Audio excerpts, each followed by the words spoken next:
ബീഹാറിൽ ബി.ജെ.പി. നേതാവ് സുനിൽ പാണ്ഡെ വോട്ടെടുപ്പ് അട്ടിമറിക്കാൻ ശ്രമിച്ചുവെന്ന ആരോപണം. ബീത്ത ഗ്രാമത്തിലെ നിരവധി ബൂത്തുകളിൽ പുറത്തുനിന്നുള്ളവരെ വോട്ടെടുപ്പിനായി കൊണ്ടുവന്നു. ക്രമക്കേട് ചൂണ്ടിക്കാട്ടിയ വോട്ടർമാർക്ക് നേരെ പോലീസ് തോക്ക് ചൂണ്ടിയെന്നും നാട്ടുകാർ പറയുന്നു. സജു തോമസ് ചേരുന്നു. സജു, എന്താണ് സംഭവിച്ചത്?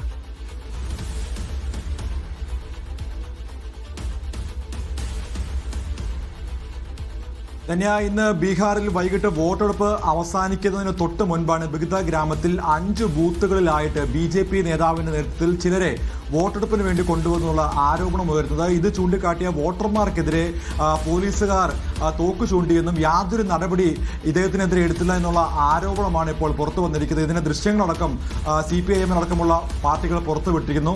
ഇതുമായി ബന്ധപ്പെട്ട് വലിയ ആരോപണ പ്രത്യാരോപണം ഇപ്പോഴും തുടരുകയാണ്. പ്രത്യേകിച്ച് വോട്ട് അട്ടിമറിക്കാൻ വേണ്ടിയുള്ള ബി.ജെ.പിയുടെ ശ്രമം ബീഹാറിൽ ഇപ്പോഴും തുടങ്ങുകയാണ്, അല്ലെങ്കിൽ ബീഹാറിൽ ആരംഭിച്ചിരിക്കുകയാണ്. അതിന്റെ ആദ്യഘട്ടം എന്ന രീതിയിലാണ് 5 ബൂത്തുകളിൽ മറ്റു ബൂത്തുകളുള്ള വോട്ടർമാരെ രണ്ടാം ഘട്ടത്തിലെ വോട്ടെടുപ്പിന് വേണ്ടിയുള്ള വോട്ടർമാരെയാണ് ഇവിടെ കൊണ്ടുവന്ന് വോട്ട് അട്ടിമറിക്കാൻ വേണ്ടി അല്ലെങ്കിൽ വോട്ട് ചെയ്യാൻ വേണ്ടി കൊണ്ടുവന്നിട്ടുള്ള ഒരു പ്രധാനപ്പെട്ട ആരോപണമാണ് ഉയർത്തിയിരിക്കുന്നത്. ബി.ജെ.പി. നേതാവ് സുനിൽ പാണ്ഡെയുടെ നേതൃത്വത്തിലുള്ള വലിയൊരു സംഘമാണ് എത്തിയത്. ഇത് ചൂണ്ടിക്കാട്ടിയ വോട്ടർമാർക്കെതിരെ പോലീസ് തോക്ക് ചൂണ്ടിയെന്നും അല്ലെങ്കിൽ ഈ വിഷയവുമായി ബന്ധപ്പെട്ട് യാതൊരു നടപടിയും പോലീസ് എടുത്തില്ല. പ്രത്യേകിച്ച് ഇതിന്റെ ദൃശ്യങ്ങളടക്കം പുറത്തുവിട്ടുകൊണ്ടാണ് ഈ ഒരു ആരോപണം ഉന്നയിച്ചിരിക്കുന്നത്.